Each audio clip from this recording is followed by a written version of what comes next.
اعوذ باللہ من الشیطان الرجیم بسم اللہ الرحمن الرحیم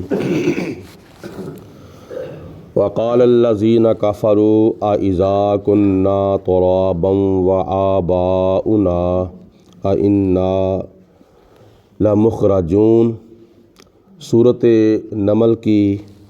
آیت نمبر 67 جو کہ میں نے تلاوت کی ہے، اس میں اللہ پاک کی ذات بابرکات نے ارشاد فرمایا ہے کہ کافروں نے، مکے کے کافروں نے حضور علیہ الصلوۃ والسلام سے کہا، کیا کہا انہوں نے؟ وقال الذین کفروا، کفار مکہ نے نبی پاک علیہ الصلوۃ والسلام کو کہا، اذا کنا ترابا، اے محمد کیا جب ہم مرنے کے بعد مٹی ہو جائیں گے، وآباؤنا، اور ہمارے باپ دادا بھی مرنے کے بعد جب مٹی ہو جائیں گے، انا لمخرجون، تو کیا پھر ہمیں زندہ کر کے قبروں سے نکالا جائے گا؟ یہ سوال کیا انہوں نے نبی پاک علیہ الصلوۃ والسلام سے۔ مطلب یہ ہے کہ کفار مکہ نے مرنے کے بعد زندہ ہونے کا انکار کرتے ہوئے کہا کہ اے محمد کیا ہم جب مر جائیں گے، ہمارے باپ دادا جب مر جائیں گے تو کیا ہمیں پھر قبر سے زندہ کیا جائے گا؟ اور مرنے کے بعد زندہ ہونے پر ایمان رکھنا یہ بھی ہمارے ایمان کا ایک جز ہے۔ جب ہم ایمان کی صفتیں پڑھتے ہیں تو ایمان کی صفتیں پڑھتے پڑھتے ہم یہ اقرار کرتے ہیں کہ یا اللہ ہم مرنے کے بعد زندہ ہونے پر ایمان رکھتے ہیں، یہ ایمان کی صفتوں کا ایک جز ہے۔ تو کفار مکہ نے اس کا انکار کر دیا۔ انہوں نے کہا کہ بس جب ہم مر جائیں گے تو بس مٹی ہو جائیں گے، اس کے بعد ہماری زندگی جو ہے وہ ناممکن ہے، ہم نہیں مانتے کہ ہمیں دوبارہ اللہ تعالیٰ زندہ کرے گا۔ لیکن وہ اللہ تعالیٰ کی ذات علی کل شیء قدیر ہے، وہ کسی چیز کو بنانے کے لیے اس کو مٹیریل کی ضرورت نہیں ہے، بس وہ صفت کن کے ساتھ کیا نام ہے چیز کو زندہ اور پیدا فرما دیتا ہے۔ اور پھر دوسرا سوال انہوں نے یہ کیا، لَقَدْ وَعِدْنَا هَٰذَا نَحْنُ وَآبَاؤُنَا مِنْ قَبْلُ إِنْ هَٰذَا إِلَّا أَسَاطِيرُ الْأَوَّلِينَ۔ ان کافروں نے نبی پاک علیہ الصلوۃ والسلام کو کہا کہ اے محمد یہ وعدہ تو ہمیں اس سے پہلے بھی دیا گیا تھا اور ہمارے باپ دادا کو بھی یہ وعدہ دیا گیا تھا، اور وہ مر گئے ہیں اور ان میں سے تو کوئی ابھی تک زندہ نہیں ہوا، لیکن ان کو نہیں پتہ تھا کہ جب قیامت آئے گی پھر اللہ پاک کی ذات نے زندہ کرنا ہے۔ انہوں نے کہا کہ ہمارے باپ دادا، ہمارے دادا پر دادا، نانا پر نانا مر گئے ہیں، وہ تو ابھی تک زندہ نہیں ہوئے، تو جب وہ ابھی تک زندہ نہیں ہوئے تو ہم مرنے کے بعد کیسے زندہ ہوں گے؟ ان ھذا الا اساطیر الاولین، یہ تو کوئی بات کی حقیقت نہیں، یہ تو ایسی ہے جیسے جھوٹی کہانیاں کسی نے لکھی ہوتی ہیں۔ یہ جو آپ سنا رہے ہیں یہ تو جھوٹی کہانیاں ہیں۔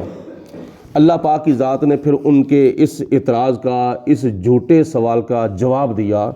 قل، اے میرے پیارے رسول علیہ الصلوۃ والسلام آپ ان کو ارشاد فرما دیں، اگر تمہیں یقین نہیں آتا مرنے کے بعد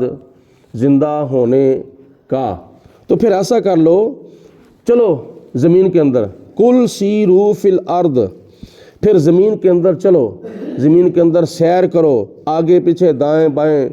دور دراز نکلو، اور نکل کر فانظروا، دیکھو اپنی آنکھوں سے،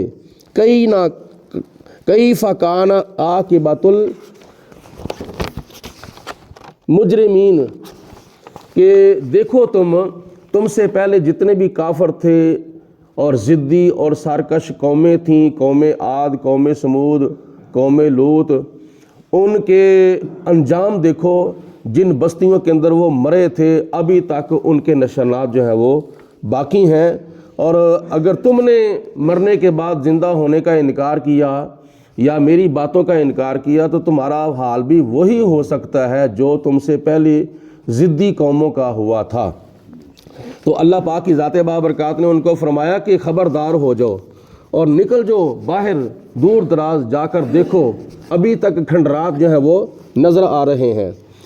اور نبی پاک نے صلی اللہ علیہ وسلم کو پھر بعض اوقات ایسا ہوتا تھا کہ میں ان کو دن رات صبح و شام سمجھاتا ہوں، ڈراتا ہوں، حق کی طرف بلاتا ہوں، لیکن یہ لوگ جو ہیں وہ کیا نام ہے نیکی کی طرف، حق کی طرف آ ہی نہیں رہے۔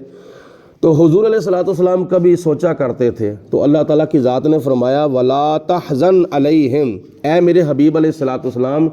ان کے کلمہ نہ پڑھنے پر آپ کو فکر کرنے کی کوئی ضرورت نہیں ہے، آپ کا کام تھا ان تک حق بات کو پہنچا دینا، آگے ماننا نہ ماننا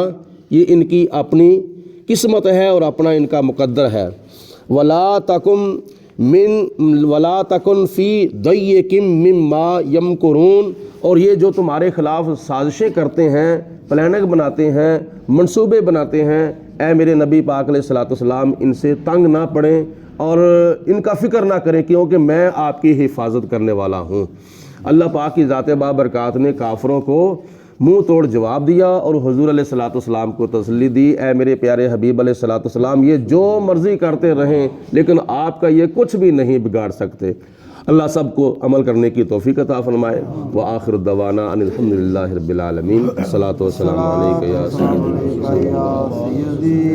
وعلی آلک واصحابک یا سیدی یا حبیب اللہ۔ الصلاۃ والسلام علیک یا رحمۃ للعالمین وعلی آلک واصحابک یا خاتم النبیین۔ اللہم صلی علی سیدنا و مولانا محمد معدن الجود والکرم وآلہ وصحابہ وبارک وسلم۔ اللہم ربنا انزل علینا مائدۃ من السماء تکون لنا عیدا لاولنا وآخرنا وآیۃ منک وارزقنا وانت خیر الرازقین۔ الہی بحق محمد رسول دعا گناہگاروں کی کرنا قبول، یا الہی رحم فرما مصطفیٰ کے واسطے، یا رسول اللہ کرم کیجئے خدا کے واسطے،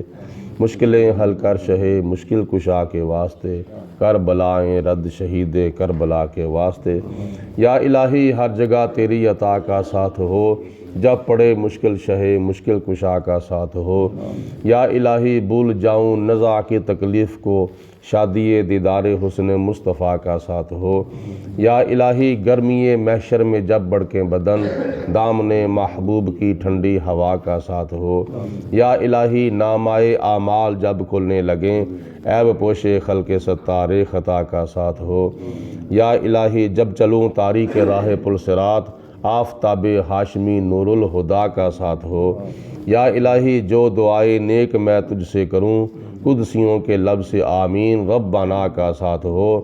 یا الہی جب رضا خواب گراں سے سر اٹھائے، دولت بیدار عشق مصطفیٰ کا ساتھ ہو۔ وصلی اللہ علی حبیبہ محمد وآلہ وصحبہ اجمعین برحمتک یا